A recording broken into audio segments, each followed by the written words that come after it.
Dear friends, மலேசியாவிலேருந்து ஒரு friend ஒருத்தர் வந்திருந்தாருங்க. அவர் இந்த ப்ரான்ஸு கபாப் செய்து காமிச்சாருங்க. ரொம்ப நல்லா டேஸ்ட்டாக நல்லா இருந்ததுங்க. அவர் சொன்ன ப்ரொசீஜர் பிரகாரம் செய்ததுங்க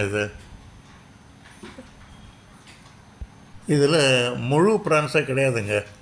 எல்லாமே அரைச்சி வச்சு கம்ப்ளீட்டாக புது பொருட்கள்லாம் நிறையா சேர்த்து வச்சு செய்ததுங்க.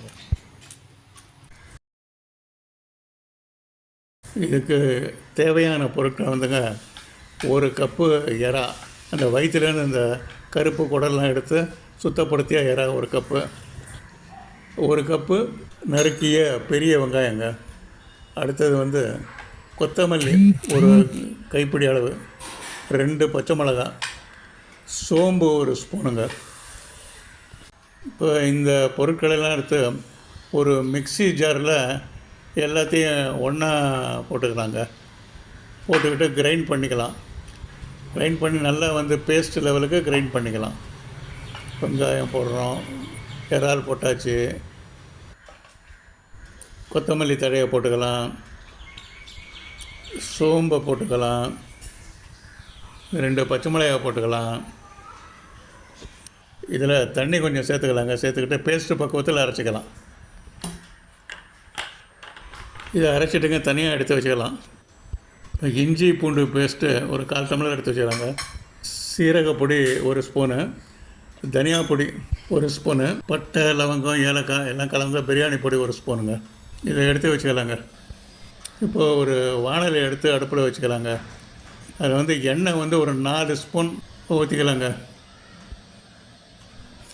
எண்ணெய் நல்லா காஞ்ச உடனேங்க நம்ம மிக்சியில் அரைச்சி வச்சதை அப்படியே அதில் கொஞ்சம் கொஞ்சமாக மெதுவாக ஊற்றிக்கலாங்க.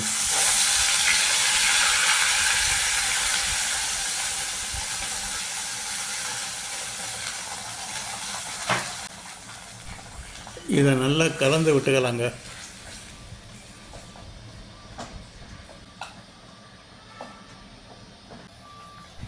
இப்போ இதில் இஞ்சி பூண்டு பேஸ்ட்டை சேர்த்துக்கலாங்க. இதில்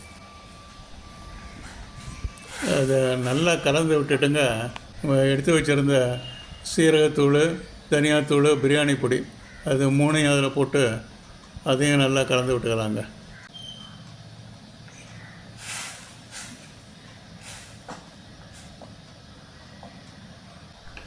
மஞ்சத்தூளுங்க ஒரு 3/4 ஸ்பூன் கலந்துக்கலாங்க.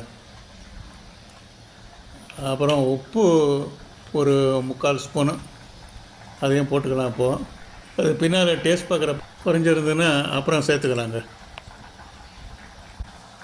இது நல்லா கலந்து விட்டுட்டுங்க ஒரு 2-3 நிமிஷம் நல்லா கொதிக்க விடலாங்க. நல்லா கொதித்த உடனே முக்கியமாக டேஸ்ட்டு பார்த்துடலாங்க. உப்பு காரம் வேணும்னா சேர்த்துக்கலாங்க. இதை அடுப்புலேருந்து எடுத்து ஆற வச்சிடலாங்க. ஆற வச்சுட்டு கடலை மாவு ஒரு 3/4 கப்புங்க அதில் சேர்த்து கொஞ்சம் கொட்டிக்கிட்டு அதை அப்படியே கொஞ்சம் கலந்து விட்டுக்கலாம். அப்புறம் அரிசி மாவு அரை கப்புங்க, அரை கப்பு சேர்த்துக்கலாம். சேர்த்துட்டு அதையும் நல்லா கலந்து விட்டுக்கலாங்க. இது வடை மாவு பக்குவத்தில் இருக்கணுங்க. வடை போடுற அளவுக்கு வேணும்னா கொஞ்சம் தண்ணி கூட கொஞ்சம் சேர்த்துக்கலாம், ரொம்ப கெட்டியாக இருந்ததுன்னா. இப்போ ஒரு தவாவை அடுப்பில் போட்டுக்கலாங்க. போட்டுக்கிட்டு அதில் பாதி அளவுக்கு எண்ணெய் ஊற்றிக்கலாங்க.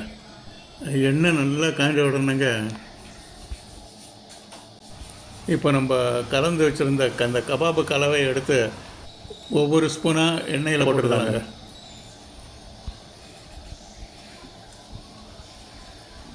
ஒன்று ஒன்றா எடுத்து போட்டுடலாம்.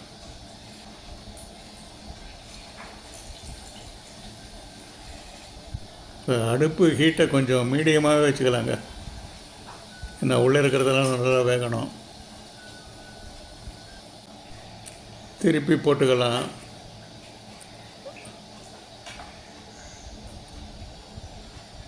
அது நல்லா பொன் கலர் வந்த உடனே எடுத்துடலாங்க.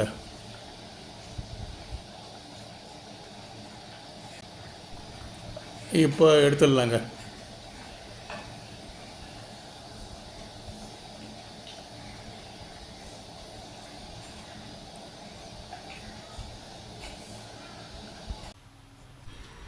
இப்போது இறால் கபாப் ரெடிங்க.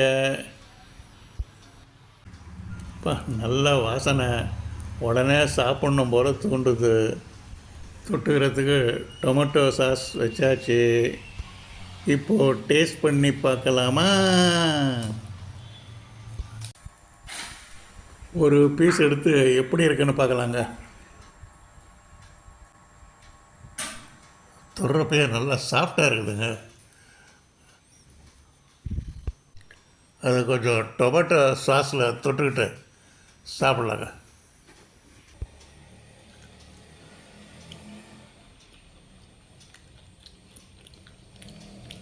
அப்பா,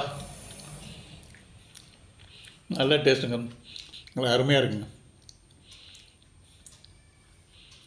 thank you very much friends, thank you very much for வாட்சிங். தேங்க்யூ.